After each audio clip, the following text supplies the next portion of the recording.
Les élections législatives 2022 sur RAM 05. Bonjour à toutes, bonjour à tous et bienvenue dans cette émission consacrée aux élections législatives dans les Hautes-Alpes et dans laquelle nous accueillons aujourd'hui Michel Philippot. Bonjour. Bonjour.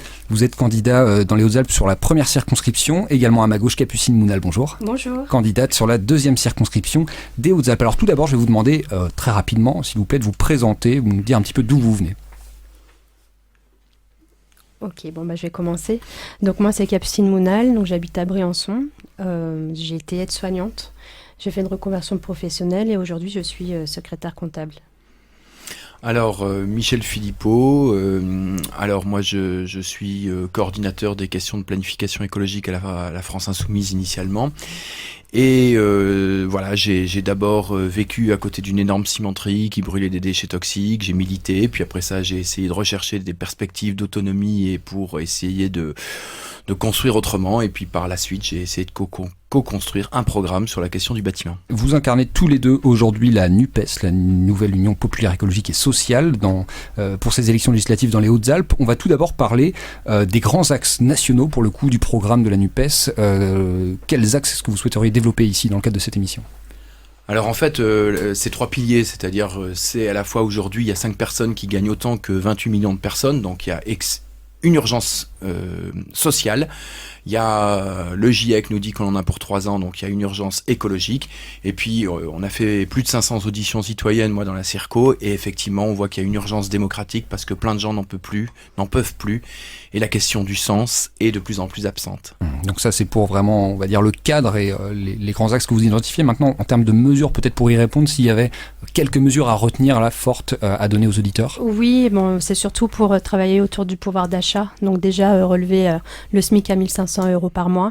Il y a l'allocation aussi jeune à 1 063 € par mois. Il y a la retraite à 60 ans avec 40 annuités et le blocage des prix de produits de première nécessité. Voilà. Alors ça c'est pour le social. Après oui. Pour la question écologique, on a, changé un peu de modèle agricole, on a effectivement construire autrement, on a toute une réflexion sur, on a une planète et aujourd'hui on en consomme 2,5, et donc comment on va faire pour réfléchir tous ensemble pour répondre à cette diminution de 65% des gaz à effet de serre qu'on a dans notre programme. Et puis la dernière cadre, c'est évidemment au niveau écologique, c'est le RIC, c'est la 6ème République. Démocratique. Oui, la démocratie, oui.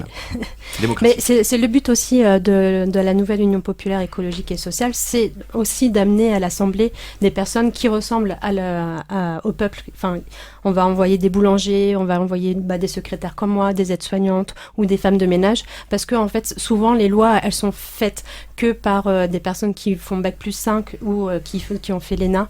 Et il y a aussi le terrain qui est très important, et on peut parler de nous, on peut parler aussi de notre expérience, et c'est ça en fait, on peut pallier aussi à la crise démocratique sur la représentation, et puis après notre mesure phare c'est aussi la 6ème République. Alors on va avoir l'occasion de parler de démocratie un peu plus tard dans cette émission. Tout d'abord, la première thématique que je souhaitais aborder avec vous, Capucine Mounal et Michel Philippot, c'est l'économie du département des Hautes-Alpes. Quel projet vous imaginez dans les années à venir pour l'économie de ce département ?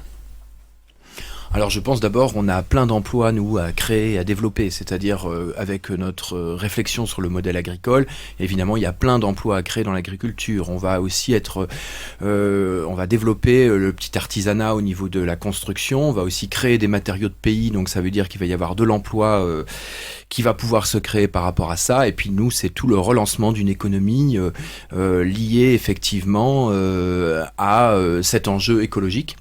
Et ça va surgir de tous les côtés, c'est réinvestir dans l'hôpital, mais ça on en parlera plus tard, c'est effectivement dans l'enseignement et dans tous les biens communs qu'on a. Si on isole juste une des propositions que vous faites, donc créer de l'emploi dans l'agriculture, comment on fait aujourd'hui ? On voit qu'il y a la difficulté de l'accès au foncier, il y a aussi la difficulté de la rémunération aujourd'hui qui se fait beaucoup par les aides de la PAC, la politique agricole commune. Comment est-ce qu'on fait pour créer de l'emploi dans l'agriculture ? Alors pour créer de l'emploi dans l'agriculture, tout notre fonctionnement économique va partir d'une démocratie extrêmement locale. Donc c'est-à-dire que dans chaque endroit, dès qu'on est élu fin juin et dès le mois de septembre, on commence à faire des réunions dans chaque village pour savoir c'est quoi les besoins des gens. Et on va faire la même chose dans les branches professionnelles. Et donc comment on crée de l'emploi? Nous, effectivement, cette volonté de dire, par exemple, on va arrêter le glyphosate, on va essayer de faire d'autres systèmes, on va d'abord aussi écouter les agriculteurs. Il y a un agriculteur qui se suicide par jour. Eux-mêmes, c'est les premières victimes de la question du glyphosate. Eux-mêmes sont les premières victimes. Et donc, on va essayer de reconstruire un monde avec d'un côté les agriculteurs, de l'autre côté les personnes qui pensent que c'est important pour la santé, je veux dire, de diminuer le glyphosate. On va essayer de reconstruire tout un monde ensemble, aussi en fonction des besoins. Capucine Mounal, sur cette question de l'économie du département, vous imaginez d'autres axes peut-être, ou alors qu'est-ce que vous pensez par exemple de la situation actuelle très centrée sur le tourisme? Est-ce que c'est un axe à consolider? Oui, est-ce que c'est un axe à diversifier? Le département, c'est vrai qu'il est très dépendant du tourisme, et l'idée c'est pas non plus d'abandonner ce pan-là, mais plutôt de l'accompagner, et ensuite c'est aussi diversifier l'offre. Aujourd'hui sur le département, on est aussi sur l'écologie sociale et solidaire, ça représente un emploi sur 5, donc c'est 20%, ce qui n'est pas rien. Et donc on en parle très peu aussi, il n'y a pas de ministère aujourd'hui sur l'économie sociale et solidaire, ce qui est très dommage. J'espère qu'il y en aura un nouveau de toute façon quand on aura la majorité. Et donc on peut développer déjà avec l'économie sociale et solidaire. Michel, il a parlé de l'agriculture. Ensuite, moi je vais parler aussi surtout des services publics il faut réinjecter là-dedans, et il faut aussi employer en masse. Voilà, donc vraiment mettre toutes nos forces dans les services publics. Ça peut être dans les trains, remettre de l'humain dans les gares, rouvrir les gares, multiplier aussi la cadence, les horaires, pour que les gens ils puissent aussi se déplacer plus facilement dans le département et trouver aussi un emploi. Ça passe aussi par la santé, donc on va en parler tout à l'heure, et ça passe aussi par l'éducation nationale. Donc aujourd'hui, il y a des endroits où on ferme des classes, dans des écoles où il n'y a pas forcément le besoin de fermer des classes. Juste, c'est une histoire de technocratie. Donc voilà, avec une absence de 5 enfants, on ferme des classes, on ferme des horaires. Et ça, c'est aussi un problème. Il faut parler des conditions de travail des gens, des enseignants ou des soignants même. Et il faut faire en sorte qu'ils puissent aussi être valorisés dans leur métier et dans leur salaire. Alors les soignants, on va y revenir dans quelques instants. Tout d'abord, je voudrais terminer sur le tourisme. Aujourd'hui, il dépend en grande partie du ski dans les stations.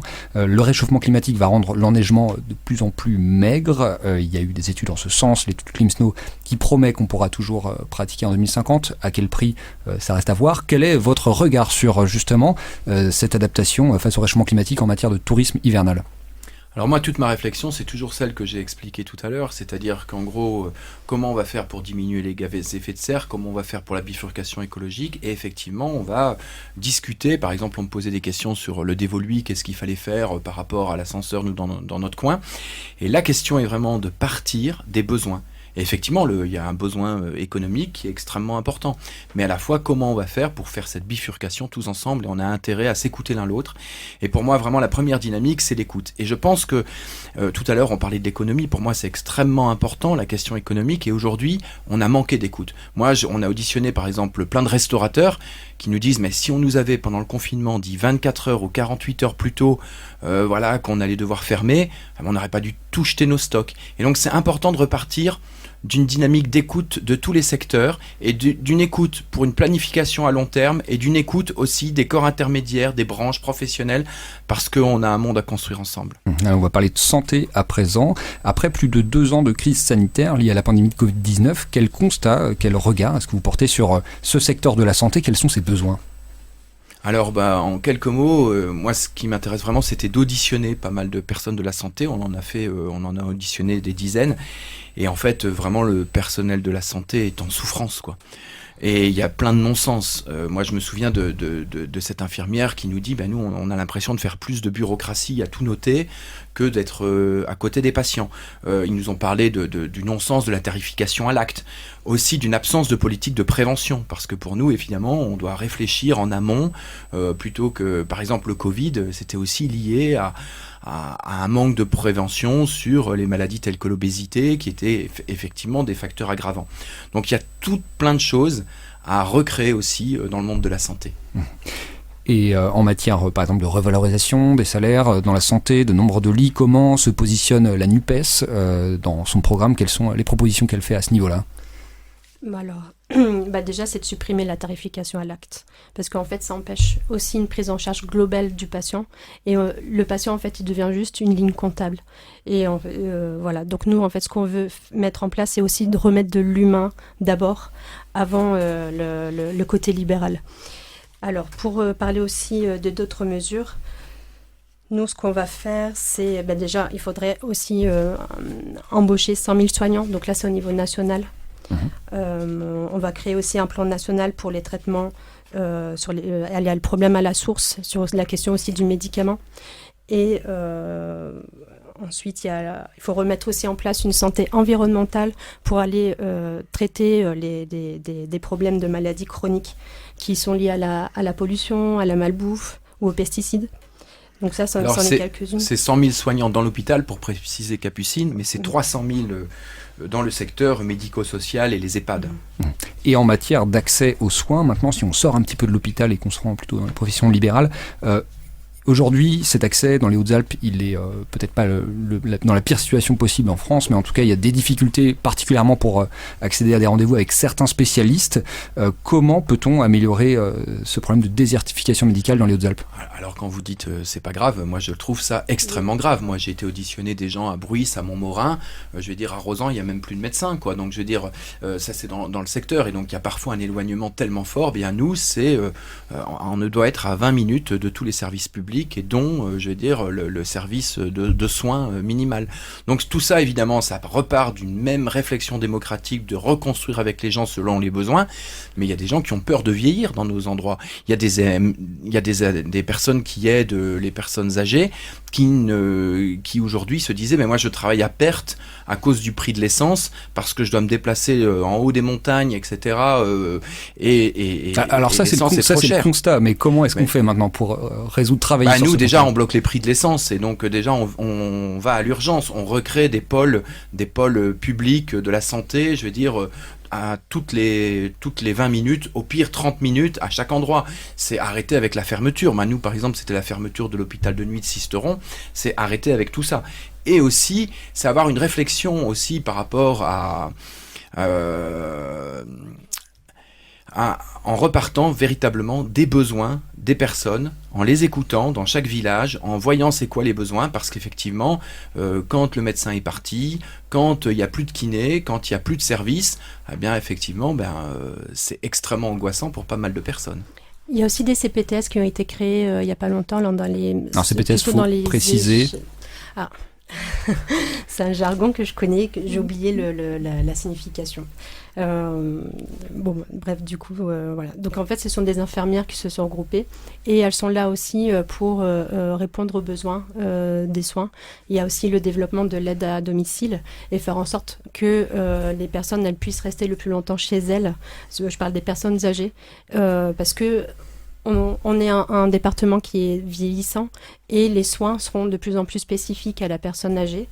Et on n'est pas en mesure de les accueillir tous, enfin en tout cas dans le service public. Certes, le service privé, il y en a, mais il faudrait aussi... nous, on évite aussi un petit peu le privé.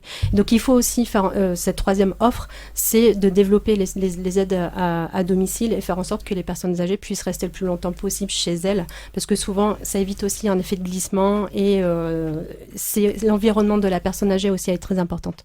Alors c'est aussi sortir les médicaments pour nous dans la santé de la logique du tout marché. Il faut véritablement avoir une médecine au service de l'intérêt général.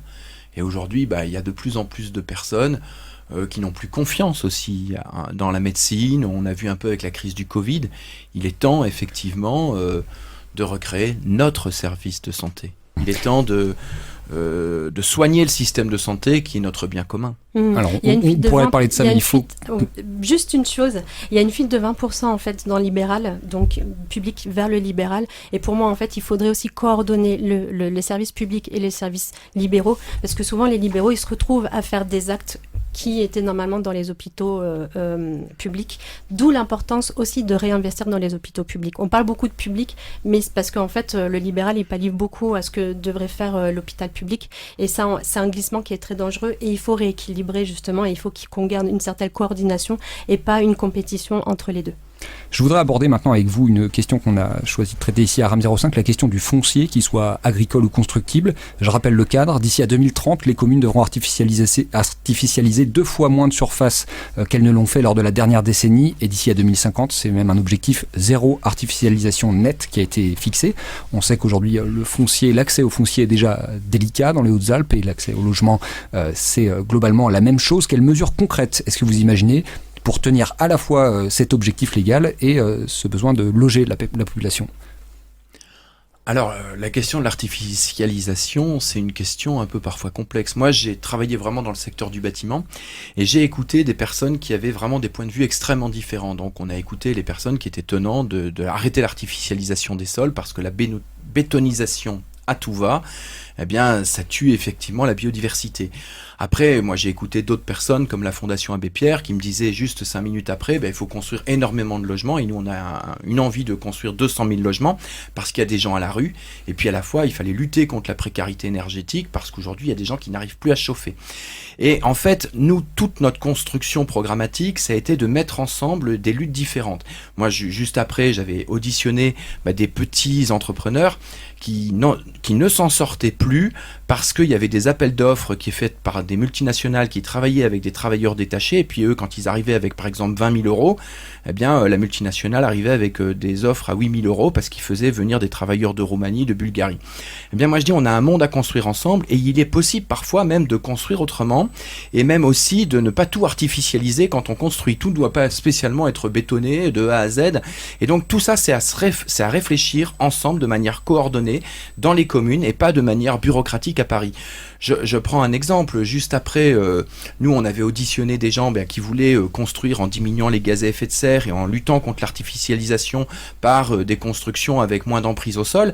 Et voilà, on a aussi travaillé avec les travailleurs du ciment qui réfléchissaient, qui eux vivaient la problématique de la délocalisation du clinker. Je vous explique tout ça parce qu'on ne peut jamais prendre un problème seul. Il faut véritablement s'écouter tous dans une population extrêmement diverse pour construire des choses. Et effectivement, lutter contre l'artificialisation des sols, c'est extrêmement important, mais à la fois la viabilité économique d'un territoire, c'est aussi important.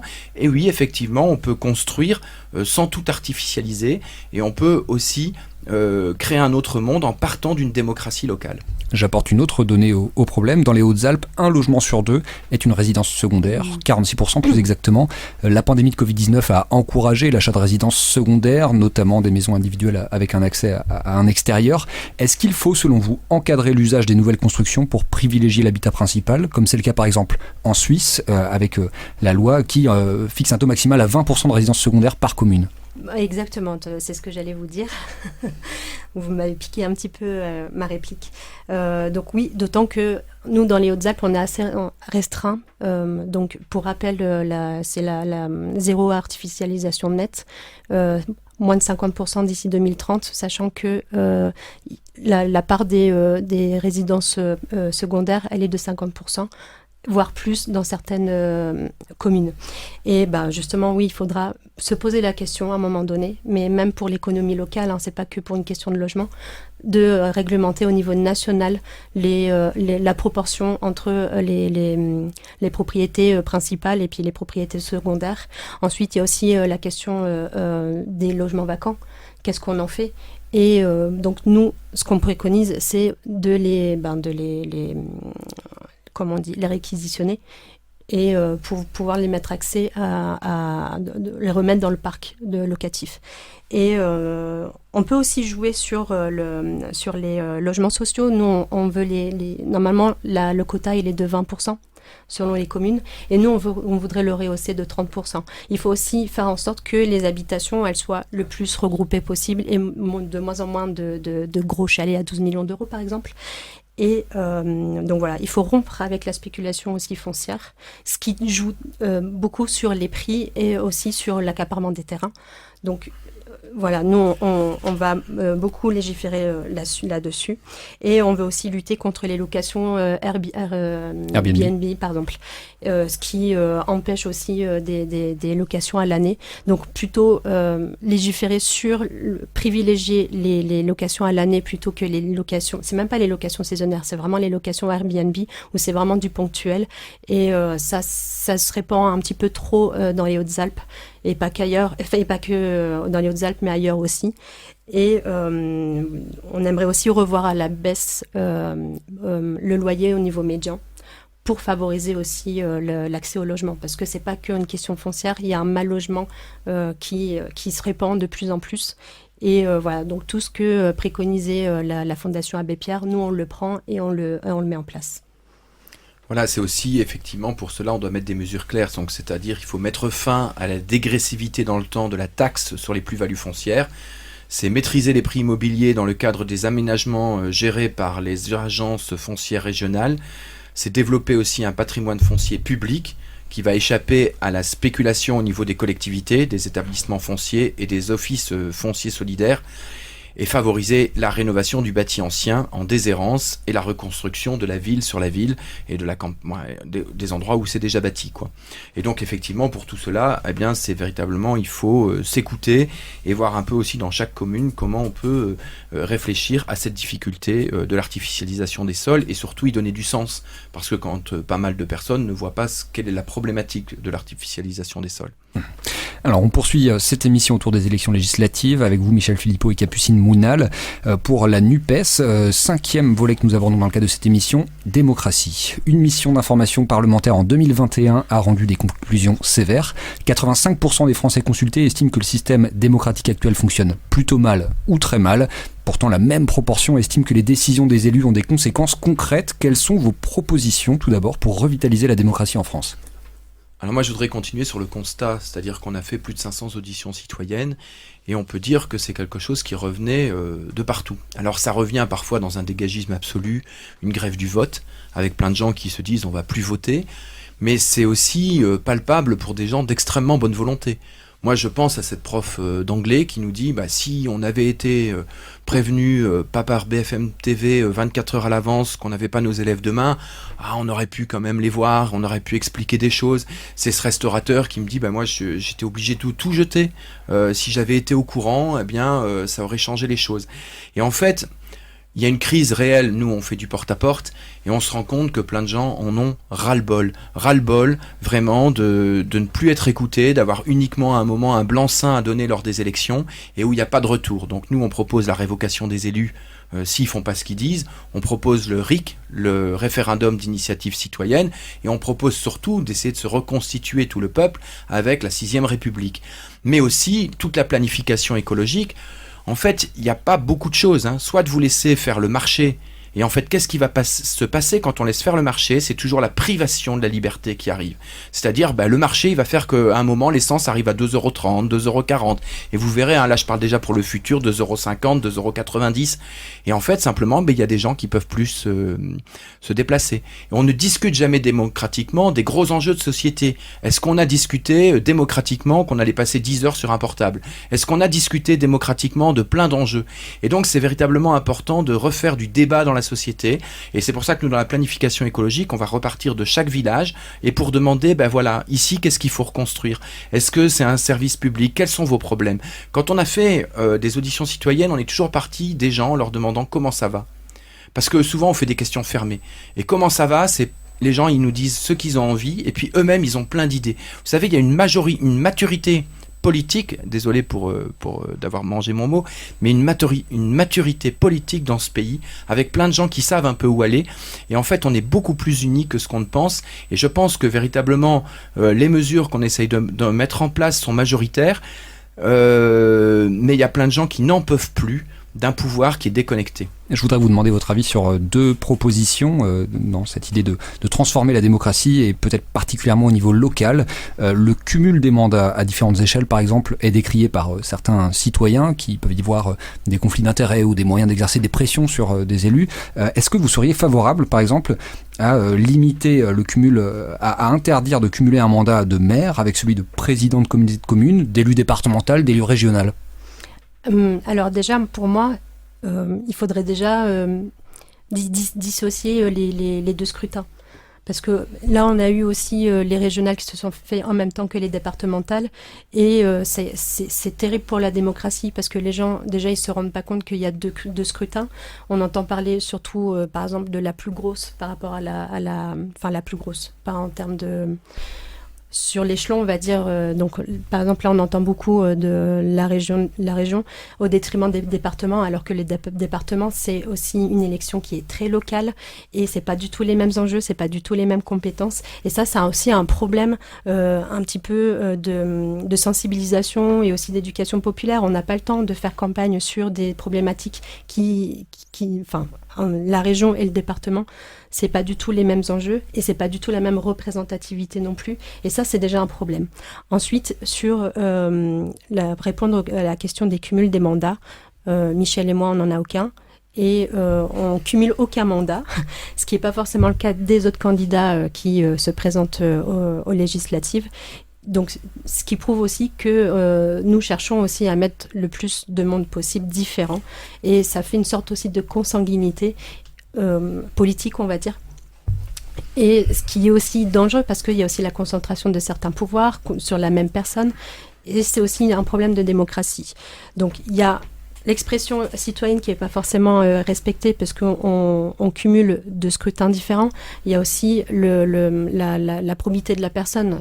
On ne sait pas comment elle peut gérer 2 mandats à la fois, parfois 3. Et il y a aussi la question des cumuls des mandats sur la longueur et pas forcément sur 2 échelons différents. Nous, c'est pour ça qu'en fait, avec la 6e République, ce qu'on va proposer, c'est vraiment que les gens reprennent aussi se reprennent aussi les questions en main et réinvestissent aussi les institutions démocratiques. Ce qui fait que ça sera il y aura une assemblée qui pourra être créée et qui travaillera sur la Constitution pendant que les élus continuent à gouverner le pays. Et ceux-là même qui auront fait la Constitution, ils auront fini leur mission. Ils s'en iront et ça sera d'autres personnes qui la soumettront et ensuite d'autres personnes qui seront élues.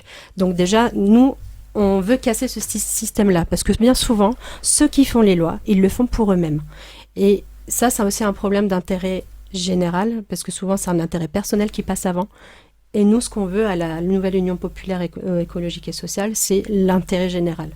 Je repars de cette mission d'information parlementaire qui a émis 30 propositions pour tenter de revitaliser la démocratie française. Il y avait notamment la participation plus régulière des citoyens à la prise de décision. Je cite un exemple, développer les référendums d'initiative locale, les consultations citoyennes ou encore les ateliers citoyens. Qu'en pensez-vous ? Bon effectivement, complètement favorable. J'ai essayé de vous parler de ça depuis le début. Alors moi, d'abord, j'ai envie d'expliquer que je suis absolument pas du sérail politique. En gros, j'ai même été dégoûté de la politique. À un moment, j'ai lutté contre l'incinération de déchets d'une cimenterie, et donc on luttait par rapport à la commune qui disait « Ah oui, on est d'accord avec vous ». Pendant ce temps-là, il faisait que négocier par rapport à la cimenterie pour qu'elle puisse lui construire son stade de foot, quoi. Et donc, en fait, on voit vraiment quelque chose, pour moi, qui m'a vraiment dégoûté de la politique. C'est pas pour rien qu'un jour, moi, j'ai essayé de vivre un peu d'autonomie, et puis je me suis dit, il y a un tel monde qui s'effondre, si nous, on s'y met pas et qu'on n'essaye pas de retrousser nos manches, eh bien, personne, moi, je dis, il y a peu de gens qui le font, et puis il faut essayer de donner la force à la force.